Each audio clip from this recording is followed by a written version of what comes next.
நான் உங்கள் அட்வொகேட் சுந்தர். இப்போ என்னென்ன அப்படின்னா, உங்கள் மொபைலுக்கு நீங்கள் விதியை மீறி தப்பு பண்ணிட்டீங்க, அதாவது ஹெல்மெட் போடல, சீட் பெல்ட் போடல அப்படின்னு சொல்லி டிராஃபிக் போலீஸ் அனுப்புகிற மாதிரியே மெசேஜ் வருதான். அந்த அதில் வந்து ஸ்கேம், அதை வந்து போலியாக பண்ணி உங்கள் Aadhaar card, driving licence, PAN card இதெல்லாம் கொடுங்க அப்படின்னு சொல்லி உங்கள் அக்கௌண்ட் ஹேக் பண்ணுறதுக்கு வழி பண்ணிட்டுருக்காங்க. தயவு செஞ்சு யாரும் நம்பாதீங்க. இந்த மாதிரி இருந்துச்சுன்னா ஃபஸ்ட்டு பக்கத்தில் போலீஸ் ஸ்டேஷன் போங்க.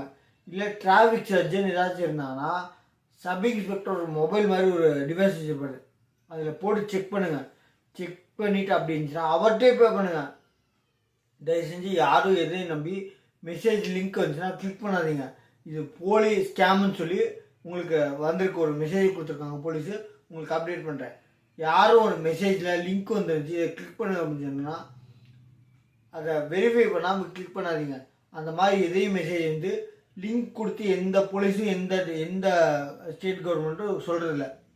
நல்லா புரிஞ்சுக்கோங்க. நீங்கள் விதியை மீறி பண்ணிட்டீங்கன்னா உங்களுக்கு மெசேஜ் வரும், அது லிங்க் வராது. அதனால் பக்கத்தில் டிராஃபிக் சர்ஜன் இருந்தாங்கன்னா, டிராஃபிக் போலீஸ் அப்படி இருந்தாங்கன்னா அங்கே போயிட்டு சப் இன்ஸ்பெக்டர் டிவைஸ் உங்கள் வண்டி நம்பரை கொடுத்து செக் பண்ணுங்கள் மீறி இருக்கீங்களா அப்படின்னு சொல்லி, அப்புறம் பே பண்ணுங்கள். எந்த லிங்க்கும் போலியாக இருக்க லிங்க்கை கிளிக் பண்ணாதீங்க. தேங்க்யூ.